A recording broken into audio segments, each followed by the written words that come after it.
environnantes. Par exemple, le projet de l'air des vents voudrait dire que la population de Buny augmenterait de 40%, on passerait d'une ville normale à une ville dortoir, pour essayer de donner une image. Et en même temps, on voit bien que ces dispositions qui sont prises visent qu'à engraisser, si je peux dire, les lobbies du BTP. Et donc, l'intérêt général est sacrifié, y compris par les tribunaux. Le tribunal vient de dire, par rapport au jardin d'Aubervilliers, un hectare de jardin, c'est rien par rapport au schéma directeur d'Île-de-France, alors que ces jardins étaient avoués protégés en 2013. Donc voilà comment... Et on nous parle d'héritage après, ou de compensation. La compensation, par exemple, pour l'air des vents, c'est à la forêt de Plernay, à 25 km, où on planterait quelques arbres qui grandiront, bien sûr, mais on a coupé ceux qui avaient 40 ans sur l'air des vents. Donc, c'est pas du tout la même chose pour les populations. Vous voyez, moi je le prends aussi par ce bout-là. Je pense que la planète et l'humain n'ont pas d'avenir avec le capitalisme, et qu'il faudra vraiment en sortir, mais au quotidien, comment contribue-t-on effectivement à des mobilisations citoyennes, associatives, larges, etc. Et comment fait-on en sorte que des élus, quel que soit leur niveau, ne mettent pas le doigt dans la machine pour effectivement nous faire tous broyer. J'en profite pour vous demander du coup en tant que journaliste, justement par rapport à tout ça, qu'est-ce que vous voyez par rapport aux formes d'opposition, comment elles évoluent, comment elles se structurent, comment elles font face aussi à ce genre de situation? Nous, enfin, je dis nous parce que là c'est vraiment un collectif à reporters, et pour ceux qui connaissent ou celles qui connaissent Reporters, vous savez peut-être, les autres vous découvrirez, c'est un quotidien en accès libre, sans publicité, sans abonnement, donc reportereux, te2re.net, voilà, et on publie des informations tous les jours, et on est très attentif notamment à ces luttes. Donc on a beaucoup suivi le Triangle de Gonesse, le jardin d'Aubervilliers, les Jeux Olympiques, on y travaille aussi. Grand Paris, malheureusement, on n'y travaille pas assez, alors qu'il se passe des choses, enfin voilà. Donc je suis, voilà, je suis un petit peu informé de tout ça. Comment mobiliser les gens? Ben, je trouve qu'ils se mobilisent eux-mêmes quand même, beaucoup, de plus en plus. Et voilà, moi je suis pas militant en fait, je suis journaliste, donc qu'est-ce qui fait qu'il y ait une mayonnaise qui prend un moment où à un moment il faut des gens courageux en fait. Nous on constate un peu en observateur, il faut qu'il y ait un contexte, il faut qu'il y ait des gens qui comprennent, il faut créer, il faut lutter contre le fatalisme. C'est peut-être le plus dur dans la période actuelle. C'est déjà on a pris l'habitude de se désinvestir beaucoup des instances collectives, on croit plutôt au vote, on a l'impression que tout est joué, vous voyez les taux d'abstention aux élections locales, parfois il y a une réunion publique, mais on n'a peut-être pas le courage aussi d'y aller parce que c'est le soir, etc. Enfin voilà, et donc tout le monde se sent un peu démuni. En plus il y a les élus, mais il y a la sécurité sociale, il y a les problèmes de chacun, tout maintenant devient une espèce de complications, de dossiers, de machins, donc on est, enfin, il me semble, on est souvent perdu par rapport à ça. Donc la première chose, c'est de lutter contre le fatalisme et dire mais si ça vaut le coup même d'aller à 10 devant, je dis n'importe quoi, la préfecture ou le tribunal pour dire non, on ne veut pas la destruction du jardin. Et puis avec un peu de chance, peut-être, ah oui, mais on n'est pas 10, on est 30, ah mais on est 40. Et puis lui que je n'avais pas vu depuis 3 ans, il est là, et ah ben oui. Donc il y a, et puis souvent il faut qu'il y ait des gens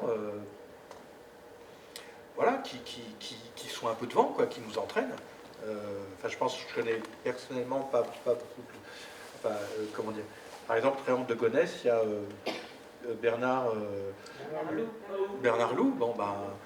Bon, maintenant il fatigue un peu, donc il faut l'aider, il faut être avec lui, mais il a porté cette bataille pendant des années, il continue, et ça joue un rôle, quoi. Donc il faut vraiment qu'il y ait cette mayonnaise, et les médias aussi.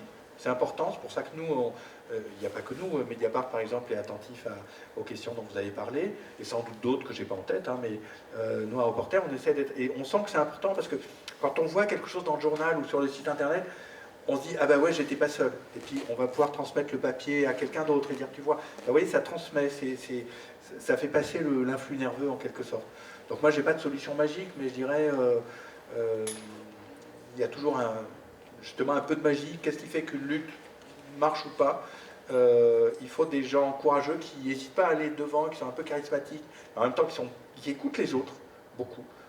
Moi, tous ceux que j'ai vus, et Bernard Loum et d'autres, c'est toujours des gens qui savent écouter les autres, qui ne sont pas le tyranneau de village, vous voyez. Leur ego est pas... non, ils se mettent au service de la lutte, ils ont un peu de sagesse et de courage, il faut beaucoup de courage, mais voilà, il y a un collectif qui se crée. Et je dirais aussi une condition essentielle, parce que ce qui est intéressant aussi, c'est les luttes qui marchent, qui échouent. Et il y en a une qui est très malheureuse, c'est sur le plateau de Saclay, par exemple. Donc c'est vraiment au sud de Paris. Et là, les gens, le projet d'urbanisation du plateau de Saclay, c'est un désastre. C'est une bêtise absolue. Enfin là encore, c'est vraiment la bêtise des classes dirigeantes aussi. Bref, ils font juste le plateau de Saclay pour urbaniser les meilleures terres à blé de France et pour vider, pour réunir plein d'institutions universitaires. Vous savez quoi, fondamentalement, pour être mieux placé dans le classement de Shanghai, parce que si on réunit toutes les universités qu'on appelle l'université de Paris-Saclay, comme par définition, il y aura plus de labos dans la même étiquette, ils seront mieux placés au plateau de Shanghai, au classement de Shanghai, des universités. Fondamentalement, c'est ça, c'est un peu... Bref. Mais malheureusement, les gens avaient plein de bonnes raisons, mais ils n'ont jamais réussi à s'entendre. Donc vous avez l'association machin avec telle personne qui est très bien, l'association truc avec telle personne qui est très bien, l'association typhon qui est très bien, sauf que pour des raisons, ils s'engueulent, ils ne sont pas d'accord. Et donc quand on est divisé, il y a une chose qui est sûre, c'est que il n'y a pas seulement la phrase de Gandhi, la seule lutte qu'on est sûr de perdre, c'est celle qu'on ne mène pas, mais c'est la phrase de je ne sais pas qui, c'est la lutte qu'on est sûr de perdre, c'est quand on est divisé et que les gens se disputent, plutôt que de s'unir. Donc voilà, et les élus, c'est des gens bizarres. Il y a des élus qui changent. Après, quand on a un système où les gens sont élus avec 15% du corps électoral, qu'est-ce qu'ils représentent? Mais là, la question c'est comment est-ce qu'on arrive à mobiliser pour éviter l'abstention pour que quand même les élus soient des élus qui représentent vraiment, parce que ils sont élus que des 15%, et généralement, c'est les gens les plus âgés, et c'est les gens qui sont un peu plus riches que les autres. Et donc, grosso modo, les élus, qu'est-ce qu'ils font? Ils défendent l'intérêt, on ne peut même pas leur reprocher, ils défendent l'intérêt de leurs électeurs. Donc, s'ils ne sont pas élus par le peuple, mais par la classe supérieure, et je peux me permettre de le dire, j'ai un certain âge, donc je peux me moquer des gens. Maintenant, je crois que j'ai ma carte senior à la SNCF, c'est pour vous dire. Pour moi, c'était un peu un choc de découvrir que j'avais une carte senior. Ok, ça y est, senior. C'est les vieux qui votent plus. Donc il faut qu'on arrive à convaincre les jeunes, les femmes, les femmes, qu'elles soient jeunes, peu importe, d'ailleurs, je ne sais pas quelle est la différence de taux d'abstention, mais les jeunes, de voter plus. En leur disant, écoutez, c'est peut-être, ce système, il est un peu pourri, mais ils ont quand même, il y a encore du pouvoir. Et donc, si on leur laisse le pouvoir totalement, ils vont dire, en plus, nous sommes les représentants de la démocratie. Il faut qu'on arrive à bouger ça, quoi. Et il faut être, nous, juste un petit mot, parce que on va en Lozère, parce que c'est la famille de mon épouse, donc j'ai un peu découvert la Lozère mais depuis longtemps maintenant. Mais en Lozère, il y avait, peut-être ça existe dans d'autres pays de France, quand le maire était élu, on mettait un arbre devant sa maison et il y avait une petite couronne honneur aux élus. Et fondamentalement, c'est ça quand même. Malgré tout, les élus, ils prennent, ils bossent, ils se tapent plein de réunions le soir, c'est pas drôle. Les réunions de conseil municipal ou conseil d'intercommunalité ou conseil de machin truc, honnêtement, il y a plus rigolo dans la vie. Vous voyez, il n'y a pas que du... Donc je veux aussi un peu les défendre dans ce sens-là. Mais s'ils sont élus de 15% des gens, ils représenteront 15% des gens. C'est une affaire de citoyen, ça. Pardon? C'est une affaire de citoyen. Aussi. L'habitant, excusez-moi, l'habitant qui doit prendre des responsabilités. Au début de votre introduction, vous en avez parlé de la responsabilité. Elle n'est pas diffuse. On peut vite la cibler, Hein, c'est les dominants, ceux qui ont le pouvoir, c'est eux nos adversaires. Vous l'avez très bien dit. Excusez-moi de prendre ma parole. Non, allez-y. Mais bon, c'est comme ça. Je partage assez bien tout ce que vous avez dit, mais je pense que le citoyen a sa part de responsabilité. Parce que par qui les citoyens, par qui les élus sont élus, hein, bon, c'est nous. Mais s'intéresser à la chose publique, c'est aussi être présent dans le monde associatif. Ici, on est plusieurs dans la salle à avoir les pieds et les mains dedans. Hein, tous les chantiers que vous avez cités tout à l'heure, on y est dedans.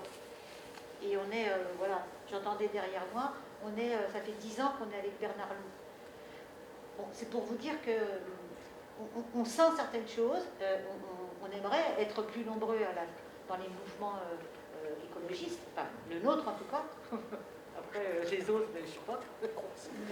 Mais dans notre mouvement, on associe le politique, l'écologie, le social et donc la justice. On n'est pas des doux rêveurs. On sait qui est responsable. Et quand on peut, on les nomme. Alors, on est implanté sur Tremblay, comme on est implanté au niveau du département et au niveau national. Mais oui, on le fait avec cœur. Et on le fait avec générosité. Notre temps passé, samedi 18, on va passer du temps, j'espère qu'il ne va pas pleuvoir, mais on sera à diffuser des tracts dans la population. Et on va leur offrir, parce que c'est bientôt le 20 décembre, c'est bientôt Noël, on va leur offrir le vin chaud. Mais c'est parce qu'il faut chercher les accroches et intéresser les gens. Mais on espère qu'ils ne soient pas volatiles, parce que la tâche, elle est tellement rude. Prendre l'écologie à bras-le-corps et la politique qui va avec, c'est un combat rude, intéressant, enrichissant. Voilà. Donc, mais juste un mot, si vous me permettez, en rebond avant la question de monsieur. Je suis d'accord avec le terme de responsabilité. Et moi, je l'associe à une des choses, parce que moi, ce qui me frappe, c'est le fatalisme de l'époque. Parce qu'effectivement, on pourrait se dire, ok, il y a les Bolloré, les Musk, les GAFAM dont on a parlé, tout est joué, etc. Et nous, on ne peut rien faire. En fait, si. En fait, on peut faire. C'est pour ça que la question des victoires est importante. C'est que, en fait, je dirais que les gens peut-être ne prennent pas leurs responsabilités parce qu'ils ont le sentiment qu'on ne peut pas gagner. Mais que si on amorce quelque chose et qu'on fait savoir, là je parle en tant que journaliste aussi, donc, mais qu'on fait savoir qu'en fait, s'il y a des victoires et qu'on peut gagner, ben, ça a un effet d'entraînement. Ok, on va gagner des petites choses, peut-être pas la grande bataille du capitalisme ou du changement climatique ou de ceci, mais si déjà, et après on se dira, bah, on prend cette responsabilité dans cette lutte, bah, voyez, on a besoin en fait de victoires pour gagner. Et donc l'opposé de la responsabilité, c'est le fatalisme. Donc une des choses qu'on a à faire, c'est effectivement arriver à contrebattre ce fatalisme en disant, mais si, ça vaut la peine. Et sur le reste, je suis d'accord. Et du coup, est-ce que c'est pas aussi une raison du fait d'avoir cantonné l'écologie à des questions individuelles? Parce que du coup, c'est vrai qu'on a eu l'impression pendant longtemps, que de ma génération, que ça relevait de la consommation individuelle et donc du coup qu'il n'y avait pas de côté politique derrière tout ça. Est-ce qu'il y a un basculement et qui se joue à ce niveau-là, peut-être pour agir en tant que citoyen, donc une éducation aussi de ce côté-là? Vous parlez notamment des journalistes, enfin pas des journalistes, des écologistes que vous appelez des écologistes en peau de lapin. En peau de lapin, voilà. Est-ce que justement ça renvoie à ce passage peut-être de la consommation individuelle, de la question individuelle, à un passage beaucoup plus politique aujourd'hui qui pourrait aller dans le sens de ce que vous disiez? Bah, oui, tout à fait. Je peux que dire oui. Moi, ça a été mon travail. Comment les riches détruisent la planète, qui était donc publié en 2007. C'était clairement pour dire, parce qu'on était dans cette ambiance de Hulot, pour ne pas le nommer en France, enfin Nomo, il n'y a pas de raison de ne pas le nommer, mais indépendamment des révélations récentes, mais il défendait une écologie, comme vous avez dit, d'individualisme, quand on se brosse la caricature, c'est quand on se brosse les dents, il faut fermer le robinet. Oui, certes, il ne faut pas laisser couler le robinet, mais bon... voilà, et c'était ça. Donc effectivement, comment les riches détruisent la planète, c'était un des bouquins qui a contribué à dire mais non, il faut repasser à l'analyse globale et articuler la question sociale et politique par rapport à ça. Donc, je peux qu'être d'accord. Je pense que depuis l'écologie, justement, depuis une dizaine d'années, elle a beaucoup évolué là-dessus. Elle est plus dans la démarche individuelle. Et d'une certaine manière, vous avez eu Pierre Rabhi, qui était quand même un grand monsieur, on peut le dire, quand même quelqu'un de bien. La façon dont son décès, son trépas a été pris, moi ça m'a beaucoup surpris, parce qu'il y a eu beaucoup de violence, presque de haine à son égard, pour des mauvaises raisons. Et moi j'avais un différend au sens intellectuel avec Pierre Rabhi, qui quand même disait des choses très justes, il a entraîné beaucoup de gens, le concept de la sobriété heureuse, c'était très beau, le terme d'insurrection des consciences, moi je trouvais que c'était un très beau terme, enfin, il entraînait des gens, mais lui il n'était pas dans le politique du tout, il n'était pas radical, il pensait que c'était plus subtil que Hulot, il pensait que la personnalité, c'était un peu pour transformer le monde, il faut se transformer soi-même. Et bon, c'est un discours qui évacuait en fait la question politique. Et c'est sans doute pour ça que à sa mort, il a eu quand même, il y a eu peu de gens qui l'ont bien défendu en disant il a apporté quand même beaucoup de choses, même s'il était dépassé. Parce que je pense qu'en fait l'écologie, maintenant la sensibilité écologique, elle est passée à plus de radicalisme parce qu'on comprend ce qui est en train de se passer, quoi. Alors, tout d'abord, merci d'être venu, merci pour votre exposé et pour votre engagement. Alors, ma question est la suivante. Comment se fait, selon vous, que Jean-Marc Jancovici, un ingénieur que vous citez dans votre ouvrage de 2007, ne parvienne pas à conjuguer les inégalités et l'écologie, qu'il va pointer du doigt une masse de responsables plutôt que les responsables individuels que sont les dominants, ce que vous faites vous néanmoins très bien dans votre ouvrage, et qu'ils ne parviennent pas non plus à conjuguer l'écologie et la démocratie. Selon lui, la crise du climat se résoudra uniquement de manière autoritaire.